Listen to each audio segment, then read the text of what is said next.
Donc, on va commencer par jeter un coup d'œil rapide aux consignes. Les consignes sont sur le site du cours dans la section exercices ici. On va jeter un coup d'œil sur un petit site donc, qui correspond au projet final que j'ai déjà fait moi-même. Ça commence par une page de login, donc on va aller tout de suite à la consigne qui dit « Le site doit être protégé par un mot de passe. Aucune des pages du site ne doit être accessible à un usager n'ayant pas entré un nom d'usager et un mot de passe valide. Si les informations fournies lors de l'ouverture de session sont erronées, l'usager doit revenir à la page d'accès avec un message d'erreur approprié. » Donc c'est ça ma page de login. J'ai un champ pour le nom d'usager, un champ pour le mot de passe. Si je fais actuellement, les cases sont vides. Si je fais soumettre, donc j'ai un petit message d'erreur qui me dit que ça ne marche pas bien. Si je rentre vraiment mes informations, ben, là, ici, je devrais avoir accès au site. Et c'est ça qui se passe. OK, donc, on a à l'intérieur du site, on a 3 pages principales. Donc, une page qui liste les tâches à faire. Donc, j'ai une description des tâches, le temps que ça va me prendre. Donc, un Pomodoro, c'est une période de 25 minutes, mais on n'est pas obligé d'utiliser ce vocabulaire-là. J'ai un deadline. J'ai la possibilité de modifier ou d'effacer chacune des tâches. J'ai la possibilité en bas d'ajouter une tâche. Donc, ça, c'est la section à faire. J'ai une section fait qui liste les tâches à faire. Puis, c'est-à-dire des tâches déjà faites, plutôt. Puis, j'ai une section annulée ou trop tard qui liste des tâches pour lesquelles c'est trop tard, de toute façon.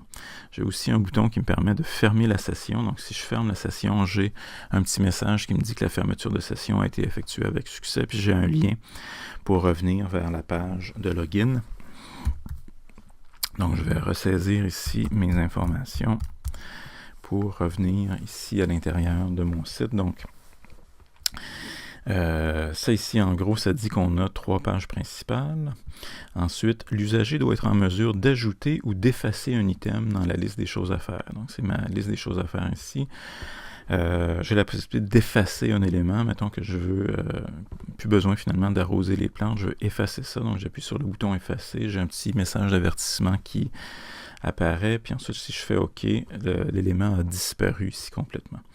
Je pourrais aussi donc ajouter une tâche. Donc, si j'appuie sur le lien vers ajouter, j'ai arroser, je vais y aller avec arroser les plantes, mettons, temps estimé 2 Pomodoro. Mon deadline, ça va être le 3 juin 2015. Je vais faire insérer, puis maintenant, j'ai arrosé les plantes qui apparaît ici à l'intérieur de ma liste de choses à faire. Donc, je peux effacer ou ajouter une chose à faire. Je dois également être en mesure de modifier chacun des aspects d'un item existant. Donc là, si j'appuie sur modifier, okay, ce qu'on voit, c'est d'abord, première chose, c'est que les données qui sont déjà saisies dans la base de données doivent être automatiquement entrées dans les cases pertinentes. Donc, on voit que c'est ça qui est arrivé ici. Mes cases sont déjà ajustées en fonction de ce que j'avais entré ici quand je veux modifier une tâche. Puis là, je vais, mettons, modifier le temps estimé. Je vais faire passer ça de 3 à 3 Pomodoro. Je vais changer ma date de deadline pour le 1er juin. Donc, si je fais modifier, voyez-vous, ça vient changer. Ma date maintenant, c'est le 1er juin, 3 Pomodoro estimés. Je pourrais aussi faire passer cette tâche-là dans la case, dans la section des tâches qui sont faites. Pour faire ça, je vais simplement ici venir corriger. Puis là, voyez-vous, ça disparaît de à faire, puis ça vient se classer plutôt dans la section des choses qui sont faites. Okay? De la même façon, je peux venir plutôt cocher ça dans annuler ou trop tard. Puis si je fais modifier maintenant, ma tâche arroser les plantes se situe dans la liste des choses annulées ou trop tard, puis elle ne figure plus dans la liste des choses faites. Si je veux ramener ça dans la liste des choses à faire, je vais simplement décocher ici. Puis maintenant, arroser les plantes figure dans la liste des choses à faire. Okay, donc, si je reviens par contre à mon menu modifié, juste pour finir la liste, j'ai la description de la tâche, c'est une boîte texte. Ensuite, je peux estimer le temps à l'aide d'un menu déroulant. Un autre menu déroulant pour rentrer le temps réel que ça m'a pris pour faire une tâche. La date butoir, on l'ajuste avec 3 menus déroulants, donc un pour le jour, un pour la date, un pour l'année. Et fait et annulé, c'est des cases à cocher. OK, donc, on va faire ici modifier pour revenir à la liste des choses à faire.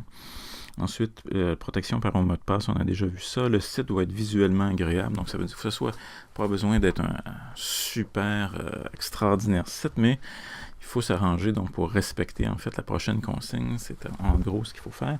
Toutes les pages du site, sauf les pages de login et de logout, doivent comporter une largeur fixe. Donc moi ici, c'est une largeur de 800 pixels. Une couleur de fond différente de celle du body. Donc le body, moi ici, est gris. Puis mon site a une couleur de fond qui est le blanc. Ensuite, ça me prend des marges appropriées. Donc, de chaque côté, ici, j'ai des marges. On veut avoir des marges à l'intérieur de notre site. J'ai une image de style header en haut. Moi, c'est une série d'horloges. Donc, ça apparaît sur toutes les pages du site. Et finalement, j'ai besoin d'une barre de navigation gérée au moyen des feuilles de style CSS qui m'indique sur quelle page on se trouve. Donc, actuellement, je sais que je suis sur la page Affaires parce que c'est activé dans mon menu. Si je m'en vais sur la page Fait, c'est aussi indiqué par la structure du menu. C'est un menu qui me permet aussi d'accéder à toutes les autres pages du site et ça me permet de faire un logout, donc de fermer la session ici. Ok, donc on a deux autres éléments de consigne. Le premier, c'est que je ne veux pas de code inutile. Puis l'autre élément qui est très important, c'est que les différentes parties du code devraient être clairement identifiées à l'aide de commentaires. Voilà, c'est un bref survol du travail qu'on a à faire pour le projet final.